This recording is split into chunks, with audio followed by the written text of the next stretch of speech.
porque Él no es Dios. El arrianismo, y de hecho, debido a la herejía del arrianismo, es que en el año 325 después de Cristo se escribió o se estableció el credo de Nicea, ¿sí? El credo, y en Conexión Youth vamos a hablar de esto, del credo de Nicea. Hoy nos vamos a aprender todos la primera parte, ¿ok? Entonces, el arrianismo niega la divinidad de Jesús. ¿Se les quedó?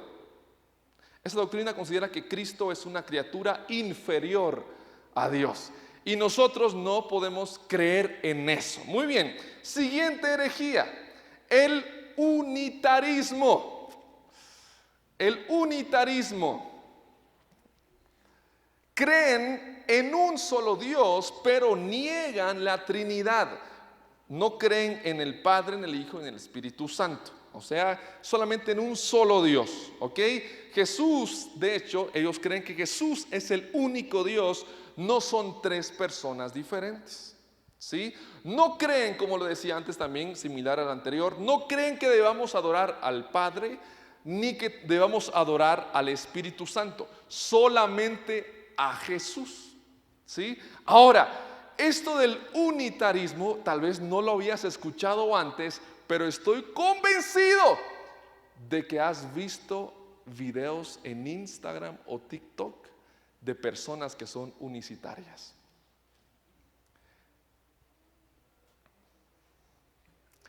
Y hay un grupo, voy a sonar muy hereje acá, pero hay un grupo que se llama Generación Pentecostal. ¿Los han visto o no?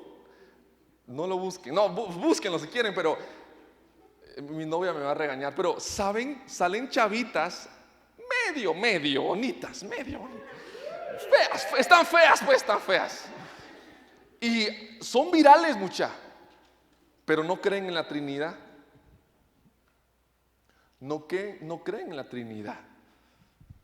Y hacen memes, ¿verdad? Lástima, medio bonitas, pero son herejes. Y miren, por eso es que quiero que afirmemos nuestra fe, porque de pronto, yo veo a jóvenes enamorados de chicas adventistas, de mormonas, de unicitarias. No. Ok, entonces el unitarismo creen que Jesús es el único que merece adoración, ¿sí? Ya que es el único Dios. Ellos niegan la Trinidad. Bueno, vamos al siguiente. Y de hecho en redes sociales estos herejes abundan, ¿verdad? Siguiente falsa creencia, siguiente herejía. Punto número 3, el modalismo. No tiene nada que ver con modelar, no tiene nada que ver con la moda, sino ellos no creen que Dios se manifiesta en tres personas, sino que en realidad son tres modos nada más, ¿sí? No creen que hay tres personas, creen en tres modos. En lugar de tres personas divinas, el modalismo ve al Padre, al Hijo y al Espíritu Santo como tres manifestaciones diferentes o tres modos diferentes, pero no tres dioses. Ok, y luego el último, 4, el triteísmo. El triteísmo, ¿qué es el triteísmo? Ahí ya son tres dioses totalmente diferentes. Y eso ya es el politeísmo. Y nosotros no creemos en muchos dioses, creemos en un solo Dios. Ahora, chicos, de pronto se puede poner así como, bueno, ¿y entonces en qué creemos? ¿Verdad? ¿Cómo así? 3 en 1, así como el video que grabó ahí Jorge para las redes sociales. 3 en 1. ¿Cómo? Ahora, quiero empezar diciendo, por favor, lo siguiente. La Trinidad es vista como un maravilloso misterio. Digan conmigo misterio. Y nosotros tenemos que ver a Dios reconociendo nuestras limitaciones, ¿ok? Quiero, tal vez para empezar, no sé si, aquí me voy a saltar un poquito el bosquejo que tenía, pero pilas ahí con los versículos. Romanos 11:33 en la Nueva Traducción Viviente. Quiero empezar con este versículo, Romanos 11:33 en la Nueva Traducción Viviente, para sentar una base nada más. Dice así, Romanos 11:33: qué grande es la riqueza, la sabiduría y el conocimiento de Dios. Es realmente imposible para nosotros entender sus decisiones y sus caminos. Para empezar, quiero que tú sepas que Dios es muy grande y su conocimiento excede el nuestro. Dios es muy grande y nosotros de pronto tenemos que reconocerlo como un misterio. Y cuando vemos que Él es un misterio, no hay otra cosa que nosotros podamos hacer más que rendirnos y sorprendernos y contemplar su grandeza y su hermosura. Ok, para empezar es eso. Muchos ven la Trinidad como un misterio. No quiere decir que no se pueda entender. Muy bien, ahora sí, ¿qué es la Trinidad? Creemos que Dios es trino. Dios es uno, pero existe eternamente como Padre, como Hijo y como Espíritu Santo. Dios es uno, pero existe eternamente como Padre, como Hijo y como Espíritu Santo. Son tres personas. Dentro de una semana vamos a hablar sobre, no sé si, creo que sobre Jesús, ¿sí? Sobre Jesús, y dentro de 15 días vamos a hablar sobre el Espíritu Santo. Ahora, cuando hablo de persona, no hablo de una persona como nosotros, pero sí una persona que existe, es un ser que piensa, que tiene voluntad, que hace, que se pone triste de pronto y que se puede comunicar con nosotros. Ok, entonces Dios es uno en esencia, eso lo puedes escribir. Dios es uno en esencia, pero tres en persona. Un solo Dios existe y vive en tres personas. Ok, un solo Dios existe y vive en tres personas. Son numéricamente diferentes entre sí, pero idénticas con la esencia divina, con la sustancia divina. Entonces, creemos en que, como lo hemos cantado, Dios es tres en uno. ¿Ok? Tres en uno. Voy a hablar acerca de cómo es que la Trinidad se ha manifestado alrededor de la historia. Y quiero empezar explicando cómo la creación es trinitaria. Vamos a Génesis 1:1, por favor, rápidamente. Génesis capítulo 1, versículo 1. La creación es trinitaria.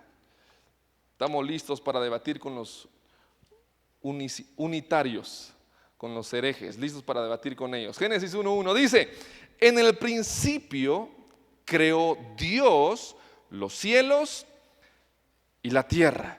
Y la tierra estaba desordenada y vacía, desordenada como tu cuarto, pero no vacía. Y las tinieblas estaban sobre la faz del abismo. ¿Y quién estaba ahí también? El Espíritu de Dios se movía sobre la faz de las aguas. Entonces sabemos que está Dios, está el Espíritu de Dios. ¿Ok? Dejen su dedito en Génesis. Ahora vamos a Juan 1:1. Dejen su dedito en Génesis. Vamos a Juan 1:1. En Génesis decía: en el principio creó Dios. Juan 1:1 en la Reina Valera dice: en el principio era ¿quién? El Verbo. Y el Verbo era con Dios y el Verbo era Dios. Esta palabra verbo viene del griego logos. Ahora, esta palabra logos quiere decir razón, quiere decir también palabra, es la razón que sostiene el universo. Pero Juan, cuando dice verbo, ¿a quién se está refiriendo? ¿A quién, estudiantes? No sean tímidos. A Jesús. Entonces, en el principio, en Génesis, ¿quién estaba también? Estaba Jesús. Y Jesús era con Dios y Jesús era Dios. Y entonces aquí tenemos un buen argumento. Y ¿saben algo, chicos? Hay Biblias de otras religiones que tienen Juan 1:1 y lo tergiversaron, lo cambiaron, porque este es un buen argumento para nosotros los evangélicos pentecostales trinitarios, porque dice que Jesús era Dios, Jesús es Dios. Ahora regresemos a Génesis rápidamente. Esto me parece súper interesante. Génesis 1:26. Génesis 1:26. Pilas pues. ¿Estamos ahí? Ok, dice Génesis 1:26. Dice así. Entonces dijo Dios. ¿Qué dijo? Quiero que me ayuden. ¿Qué dijo Dios? Ok, tiempo. Hagamos ¿es singular o plural? Pero ¿cómo si según los unitarios solo es uno? ¿Es singular o plural? Plural. Me encanta porque aquí estaba Dios, el Padre, estaba el Espíritu y también estaba el Hijo. Y entre los tres se pusieron de acuerdo. Y dijo, hagamos al hombre a nuestra semejanza, conforme a nuestra semejanza, a nuestra imagen, dice conforme a nuestra semejanza, y señoree en los peces del mar, en las aves de los cielos, en las bestias, en toda la tierra y en todo animal que se arrastra sobre la tierra. Amén. Dios te creó a ti, pero no solamente fue Dios, ahí estaba Jesús y también estaba ¿quién? El Espíritu Santo. Ahora, esto, ¿saben ustedes que sin Biblia no habrían derechos humanos? Porque es cierto, no todos son hijos de Dios. Yo sí soy, y ustedes también. Pero allá afuera hay gente que no es hija de Dios, es hija del diablo. Pero nosotros somos hijos de Dios, eso es lo bueno. Pero hay algo que sí es cierto, aunque no todos sean hijos de Dios, todos son imagen de Dios. Y todos son semejanza a Dios. Y eso, entonces, quiere decir que aunque los demás no sean hijos de Dios, sí tienen dignidad, tienen valor. ¿Por qué? Porque allá afuera no importa si de pronto es alguien rico o alguien pobre, alguien sobrio o alguien borracho, alguien blanco o no blanco, tiene derechos. Tiene derechos humanos. ¿Por qué? Porque fue hecho, creado a imagen de Dios. Por eso tenés que respetar a tu prójimo y amar a tu prójimo como a ti mismo. Pero la creación es trinitaria. Hay algunos que todavía no me creen. Vamos a otro versículo. Hebreos 1:1, vamos ahí. Hebreos 1:1. Estamos hablando de que la creación involucra al Padre, al Hijo y al Espíritu Santo. La Trinidad, 3 en 1. Hebreos 1:1 dice: hace mucho tiempo Dios habló muchas veces y de diversas maneras a nuestros antepasados por medio de los profetas. Y ahora, en estos últimos días, nos ha hablado por medio de ¿quién? De su Hijo. Dios le prometió todo al Hijo como herencia. Y mediante el Hijo, ¿qué dice en esta versión? Ok, aquí ya nos fuimos en la Nueva Traducción Viviente dice, y mediante el Hijo creó el universo. Estamos en el versículo 2. Vamos a ver si ahí está. Y mediante el Hijo creó el universo. Ahora, quiero hacer un paréntesis acá. Antes Dios hablaba mucho a través de los profetas, pero ahora a través de quién es que nos habla. De Jesús, ¿sí? Ahora nos habla acerca de Jesús. De pronto en el futuro podemos debatir, no sé si me quiero meter a ese problema, pero podemos debatir si existen todavía profetas hoy o no. Lo cierto es que antes Dios hablaba a través de los profetas, según este versículo. Pero ahora Jesús nos habla a través de su Hijo. ¿Cuántos quieren que Dios les hable? Yo sí quiero que Dios... ¿Quieren que Dios nos hable? ¿Sí o no? Leamos los evangelios. Conozcamos a Jesús. ¿Sí? Porque mientras lo hacemos, Él nos va a hablar. Pero aquí también nos dice entonces que Dios creó el universo mediante su Hijo. Versículo 3. El Hijo irradia la gloria de Dios y expresa el carácter mismo de Dios y sostiene todo con el gran poder de su palabra. Después de habernos limpiado de nuestros pecados, se sentó en el lugar de honor a la derecha del majestuoso Dios en el cielo. Esto es doctrina básica y de hecho por eso estamos cantando los sábados esta canción de Hillsong que se llama En esto creo. ¿Sí? Agregala a tu playlist. En esto creo, de Hillsong. Vamos a aprendernos esa canción porque habla acerca de la doctrina básica de la fe cristiana. ¿Sí? Dicho sea de paso, ¿cuántos se atreven a mostrarme su playlist, su Spotify? No. Hay algunos, ahí sintieron el verdadero terror, ¿verdad? Pero escuchamos música cristiana también, escuchamos música cristiana. Ok, entonces el Hijo irradia la gloria del Padre. Ahora, aquí es donde se pone un misterio. ¿Por qué? Vamos a ver un poco sobre el origen. El Padre no tiene origen. Dios es eterno. Ahí es donde nuestra cabecita no lo comprende. ¿Cómo que Dios? ¿Quién creó a Dios? No hay tal cosa como eso. Porque Dios es eterno. Dios no tiene origen, siempre ha existido. Ahora, el Hijo es engendrado por el Padre. ¿Ok? Entonces, el Hijo proviene del Padre. Y el Espíritu Santo no es engendrado, pero existe debido a sus mutuas relaciones. Existe debido a sus relaciones. Entonces, el Padre no tiene origen, el Hijo es engendrado por el Padre y el Espíritu Santo no es engendrado, pero existe debido a sus relaciones. Ok, quiero que leamos uno de mis versículos favoritos, 2 Corintios 13:14. Esta es una bendición para ti en el nombre de Jesús. Quiero que lo creas. 2 Corintios 13:14. ¿Qué dice?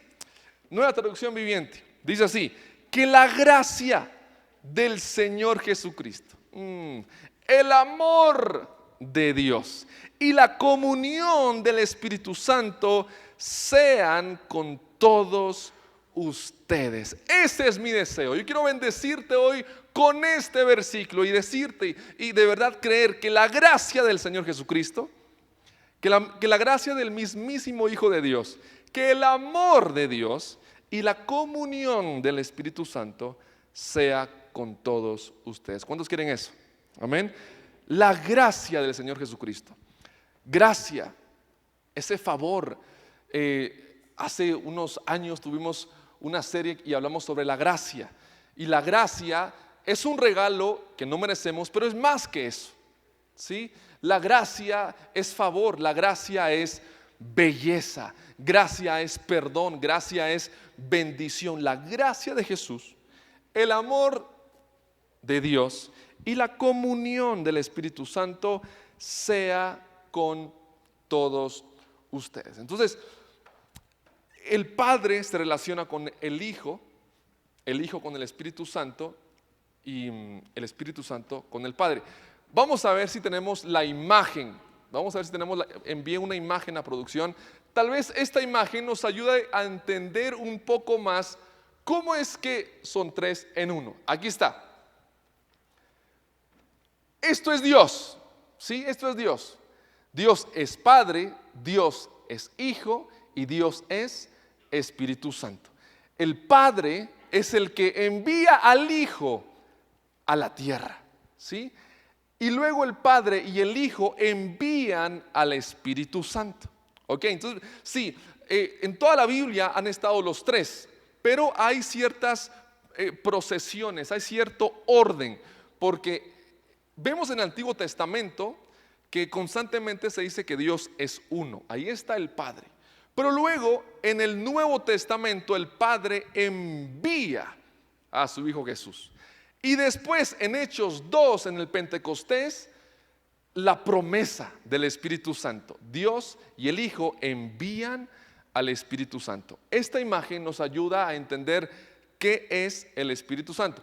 De pronto, si nos da tiempecito, podemos ver todavía el video que tenemos para entender un poquito más de quién es el Espíritu Santo. Muy bien, avancemos. Ya vimos que la creación es trinitaria.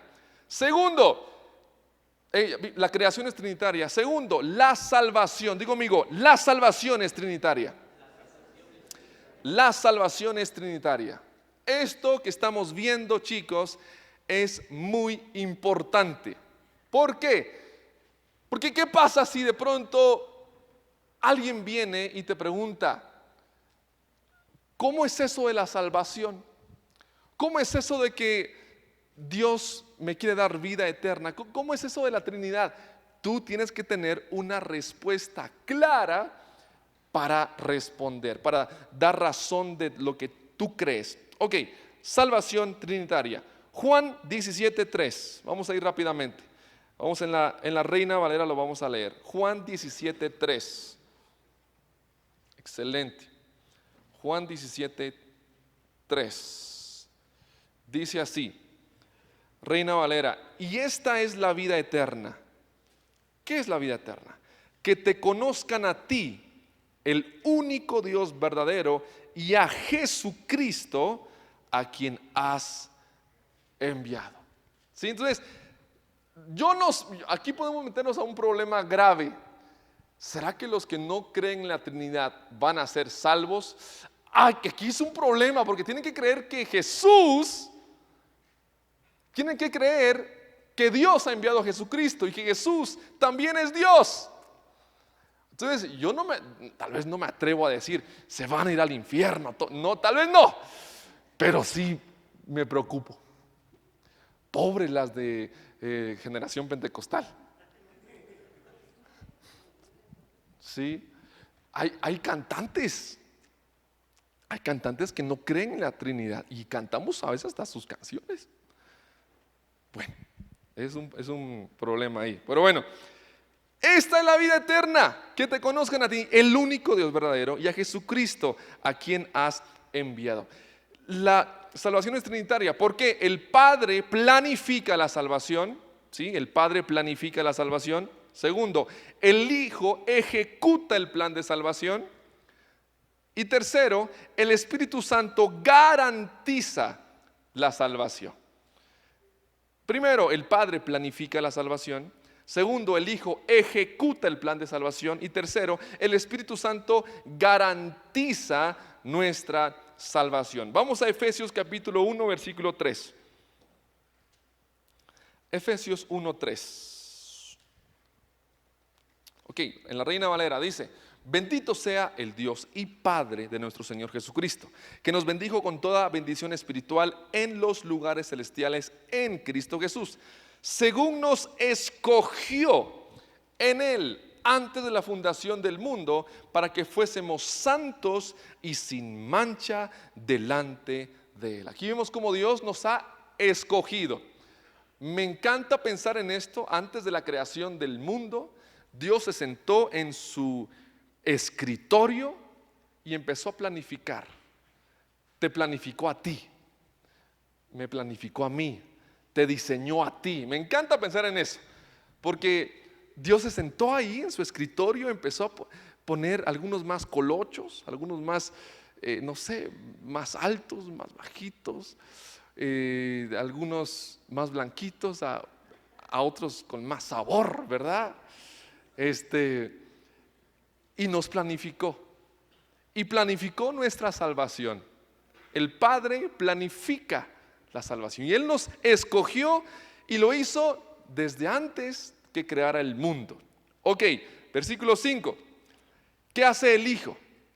En amor, habiéndonos predestinado para ser adoptados hijos suyos por medio de Jesucristo, según el puro afecto de su voluntad. Versículo 7. en quien tenemos redención por su sangre, el perdón de pecados según las riquezas de su gracia. Aquí vemos qué es lo que está haciendo Jesús, y esta es una maravillosa noticia. ¿Por qué? Porque todos estábamos muertos en nuestros delitos y pecados. No teníamos esperanza, estábamos perdidos, pero Cristo derramó su sangre en esa cruz, y por eso hoy nosotros podemos decir que tenemos vida y vida en abundancia.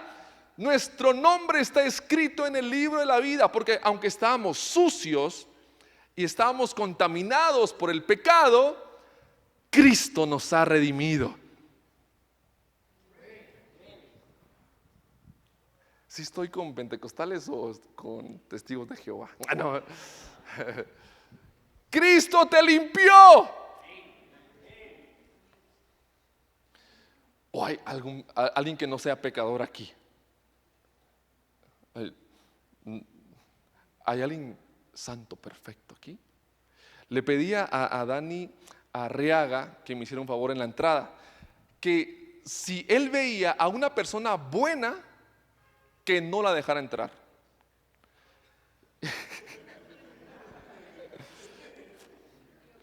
Y todos entramos, mucha. Todos hemos cometido errores, todos pecamos. ¿Qué es pecar?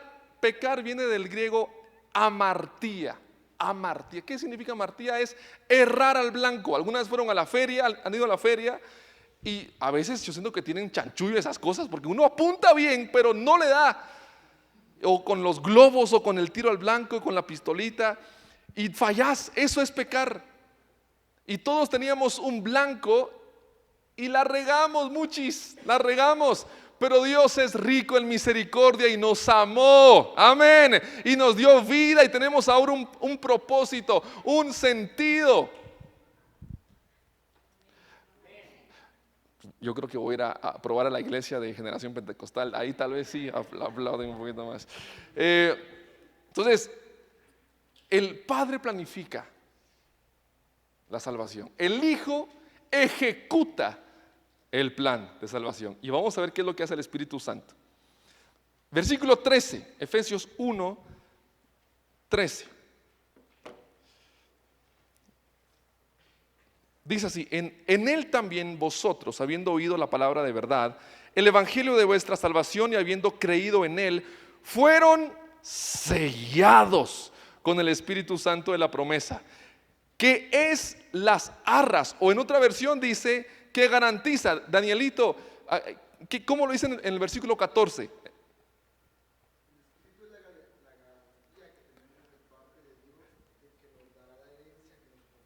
Amén, ahí está bien, buenísimo. El Espíritu Santo es la garantía de que somos hijos de Dios, de que somos salvos. Entonces el Espíritu Santo garantiza nuestra salvación. Aquí podemos entrar entonces en otro debate: ¿la salvación se pierde o no se pierde?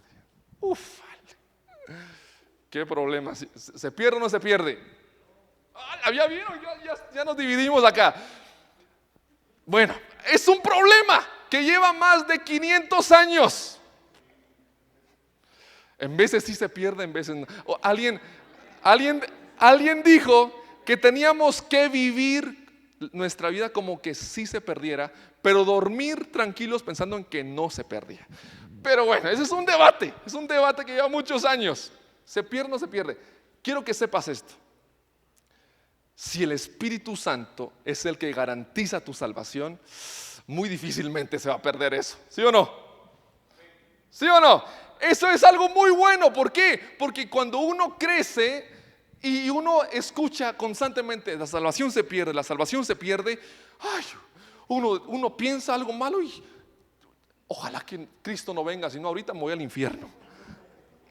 No voy a decir quién, alguien que yo conozco estaba diciendo esto: ojalá Cristo viniera esta semana. Es que esta semana yo sí me porté bien. Pero quiero que sepas esto: es el Espíritu Santo el que garantiza tu salvación. Él te selló. Él te selló, y yo no quiero que vivas con miedo.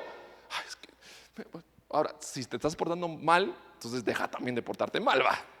No te portes mal, hay que perseverar hasta el final. La palabra dice también que hay que cuidar nuestra salvación, hay que vivir como personas que son salvas, pero no vivas con miedo al infierno, porque el Espíritu Santo garantiza la salvación, ¿sí? Él es la garantía. Y yo no creo que la garantía del Espíritu Santo venza en 10 años, ¿o sí? Hay cosas que su garantía es de 1 año. ¿Creen ustedes que la garantía del Espíritu Santo tenga fecha de vencimiento? ¿Sí o no? Yo creo que no, yo creo que no. Entonces, vimos, el Padre planifica la salvación, el Hijo ejecuta. Ustedes ya son todos unos teólogos. Y el Espíritu Santo, amén, el Espíritu Santo garantiza nuestra salvación. Yo no sé cómo vas a vivir tú, pero yo voy a vivir seguro, disfrutando de la vida plena, seguro de que mi nombre está escrito en ese libro y que yo no voy a perder mi salvación. O sea, no significa que, porque también está el otro extremo de que ya soy salvo. Ese es el hipercalvinismo que dice, ya soy salvo. El Espíritu Santo garantiza mi salvación. Voy a vivir la vida loca. ¿Sí? Eso ya es libertinaje. Y ahí no sé si seas hijo de Dios si vas a vivir así. Ok. Muy bien, maravilloso. Ahora, el último punto. Y quiero que esto aquí me puse un poquito teológico, ¿verdad? Porque no de balde estudié la maestría en teología. Punto número 4. Escuchá, es que me emociono. La Trinidad como utopía de la coexistencia en amor. Apúntalo. Escucha. La Trinidad como utopía de coexistencia en amor.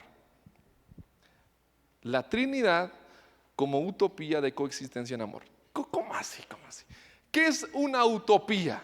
Algo tan bonito, tan perfecto, tan maravilloso, que casi es imposible, ¿verdad? Pero las utopías nos sirven para que podamos tener una meta, para que podamos tener algo a lo que aspiramos, ¿verdad? Algo a lo que aspiramos. Entonces, vamos a Juan capítulo 10, versículo 30. Juan 10, 30. Dice así, el Padre y yo somos uno. Está hablando de Jesús. El Padre y yo somos uno. Juan 17, 21. Vamos rápidamente ahí. Dice, te pido que todos sean uno, está Jesús hablando, así como tú y yo somos uno. Es decir, como tú estás en mí, Padre, y yo estoy en ti. Y que ellos estén en nosotros, para que el mundo crea que tú me enviaste. Y luego está entonces Jesús pidiendo que así como ellos son uno, son 3 en 1, que nosotros también como cuerpo de Cristo seamos uno.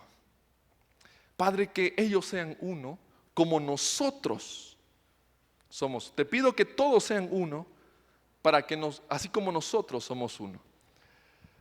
Y por eso es una coexistencia de amor, una utopía de la coexistencia, porque somos diferentes, pero somos uno.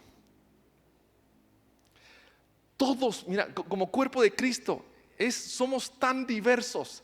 Y miren, de verdad, para que tengamos cada sábado los servicios, cada servidor, cada líder tiene un punto de vista diferente. Pero así como pensamos diferentes, miren qué lindo, nos podemos poner de acuerdo para glorificar a Dios Padre, a Dios Hijo y a Dios Espíritu Santo. Qué lindo es eso, amén. Dale un fuerte aplauso al Señor. Entonces, fuimos llamados para coexistir en amor. Y sí, siempre hay alguien con el que nos cuesta coexistir. ¿Sí? Siempre, o sea, uno ama al prójimo, pero hay prójimos que no colaboran, ¿verdad?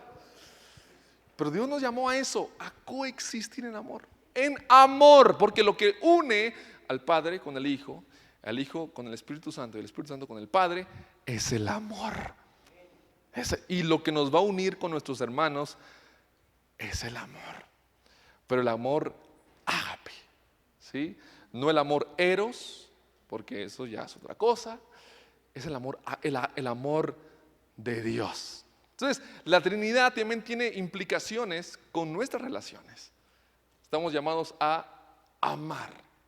Ok, entonces, bueno, no sé si por casualidad tengamos el video listo o no. ¿Está listo? ¿Sí? Buenísimo. Ok, entonces, prestemos atención y luego terminamos la prédica y vamos a tener conexión. Y dale un fuerte aplauso a Dios, por favor. Espero que hayas aprendido mucho. Buenísimo. Prestemos, por favor, mucha atención ahí al video y apuntemos, porque creo yo que nos va a ayudar bastante. Vamos. La Biblia dice que hay un solo Dios, pero en otras partes de la Biblia Dios es tres, Padre.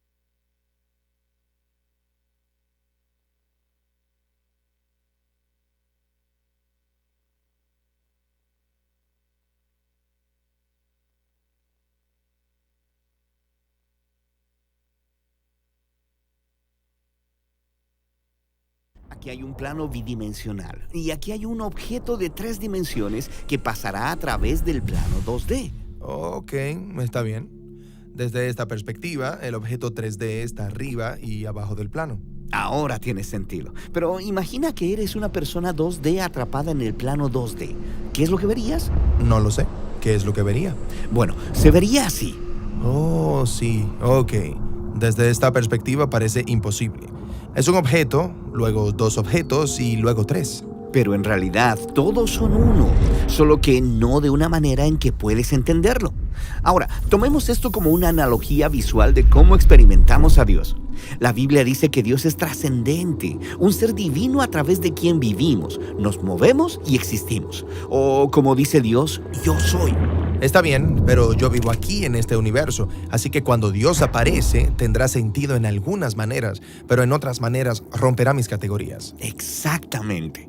Esto sucede todo el tiempo cuando las personas se encuentran con el Dios de la Biblia. Así que observemos primero cómo sucede esto en las Escrituras hebreas. A través de las Escrituras hebreas, Dios aparece de maneras complicadas que no encajan completamente con nuestras categorías. Una manera común en la que esto sucede es con los atributos de Dios. Un atributo es una manera de describir cómo es algo. Por ejemplo, una pelota de fútbol es redonda o Dios es sabio. Sí, genial. Tomemos la sabiduría de Dios. El libro de Proverbios dice que Dios creó el mundo por medio de su sabiduría, pero también hay poemas en el libro de Proverbios que describen la sabiduría de Dios como una persona, un colaborador a través del cual Dios diseñó el universo. Entonces, ¿Dios se convierte en un personaje separado? Sí, esto también sucede con la gloria de Dios, que a veces aparece como una figura humana en un trono envuelto de fuego. O considera la palabra de Dios, la cual Él puede hablar a las personas, pero a veces su palabra parece ser una persona. Espera. Entonces, ¿los atributos de Dios se han convertido en nuevos dioses pequeños? No. Los autores bíblicos creen que solo hay un Dios todopoderoso. ¿Pero se sienten cómodos hablando de Él como de diferentes personajes? Sí, esto es parte de la forma en que los autores bíblicos representan la compleja identidad del único Dios. Son atributos de Dios y también son distintos de Dios. Distintos de Dios y también Dios. Sí, una vez que aprendemos a identificar esa manera de hablar sobre la identidad de Dios, comenzamos a verla por toda la Escritura. De hecho, la encuentras en las primeras oraciones de la Biblia que mencionan al Espíritu de Dios. La primera línea de la Biblia es bastante familiar. En el principio creó Dios. Pero sigue leyendo. ¿A quién vemos en la creación moviéndose sobre las aguas? ¿Al Espíritu de Dios? Sí, el Espíritu de Dios se refiere a la presencia y energía personal de Dios con la que podemos interactuar aquí en la creación. Entonces, ¿la Biblia puede referirse al Espíritu de Dios como distinto de Dios? Distinto de Dios y también como Dios.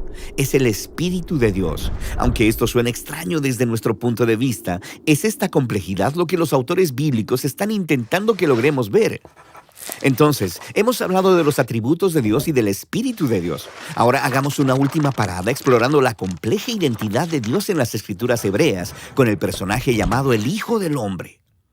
Así que en la Biblia hay un solo Dios a quien las personas deben adorar, lo que hace que esta historia en el libro de Daniel sea realmente sorprendente. Daniel tiene un sueño acerca de una figura humana llamada Hijo del Hombre, lo cual significa un miembro de la humanidad. Y Daniel sueña sobre este humano siendo levantado en una nube y luego aún más alto.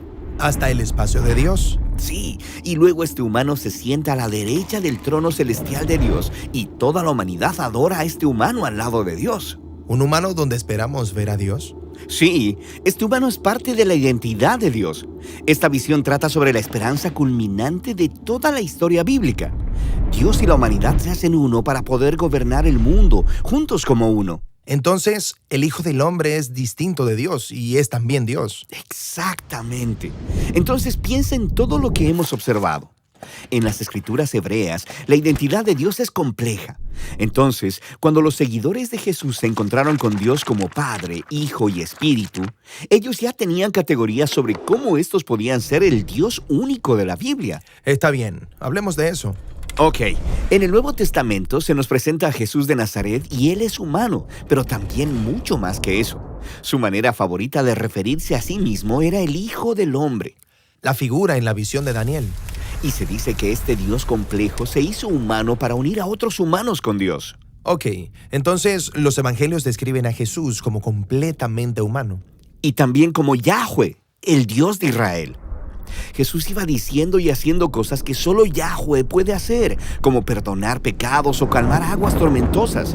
Entonces, ¿están diciendo que Jesús es un humano distinto de Dios y también Dios? Sí, eso podría sonar como una locura, a menos que hayas estado leyendo las escrituras hebreas que te prepararon para eso. Y luego, mira esto. Los primeros seguidores de Jesús, los apóstoles, hablaron de su identidad utilizando el lenguaje de los atributos de Dios. Llamaron a Jesús la gloria de Dios, o el apóstol Pablo que llamó a Jesús la sabiduría de Dios, o Juan que inicia su evangelio llamando a Jesús la palabra de Dios a través de la cual el mundo fue creado. Y luego él dice, la palabra de Dios estaba con Dios y era Dios. Ok, ya entiendo lo que están haciendo y hace que me duela la cabeza. Totalmente. Y si quieres que la cabeza te dé más vueltas, considera esto. Jesús, quien es descrito como Dios hecho humano, hablaría con Dios como una persona distinta. Y cuando lo hacía, le llamaba Padre. Cuando Jesús hablaba acerca de Dios, no estaba refiriéndose a una energía o a una fuerza abstracta. Él estaba hablando de un ser personal con el que te puedes relacionar. Hay muchas imágenes personales de Dios en la Biblia, gobernante, creador, juez. Pero Jesús consistentemente se refirió a Dios como mi Padre. Jesús experimentó a Dios como una fuente de amor infinito. Él dijo, mi Padre me ha amado desde antes de la fundación del mundo. Aparentemente Jesús conoció al Padre como un ser eternamente centrado en los demás y como dador de vida. Sí, como en la historia del bautismo de Jesús, cuando el Padre dice desde el cielo, este es mi Hijo amado. Y luego sigue leyendo. En esa historia, la persona que trae el mensaje de amor del Padre al Hijo es el Espíritu de Dios. Hemos hablado ya acerca del Espíritu de Dios. Aquí en la creación, es a través del Espíritu que interactuamos con lo divino. Sí, y lo mismo era cierto para Jesús. A través del Espíritu, Él experimentó el amor del Padre, pero no terminó ahí. Jesús prometió que a través de Él, el Espíritu saldría y compartiría el amor del Padre con toda la humanidad y con toda la creación. Así que puede parecer que existen tres dioses distintos, pero de alguna manera que trasciende a mi forma de ver la realidad, ellos también son uno. Sí, esto es lo que los seguidores de Jesús más adelante llamaron la Trinidad. Padre, Hijo y Espíritu son el único Dios de la Biblia. Ahora puedo ver cómo llegaron a eso. Pero esto no es solo un rompecabezas filosófico. Describir a Dios como una triunidad, es decir, que el universo es sostenido por una comunidad eterna de amor. Que es algo que realmente no puedo entender. Pero el Dios de la Biblia no es un ser que entiendes. El punto es conocer y ser conocido por este Dios para poder participar en su amor. Buenísimo, buenísimo, buenísimo. Excelente. Nuestra idea en esta serie es que podamos estar preparados para presentar defensa de lo que creemos. El servicio aún no se ha terminado, vamos a tener Conexión Youth, no sin antes recordarles a todos cuál es nuestro eslogan. Lo decimos todos juntos, ¿les parece? Youth se trata Una vez más, Yud se trata de Jesús. Yud se trata de ti. Un fuerte aplauso, por favor.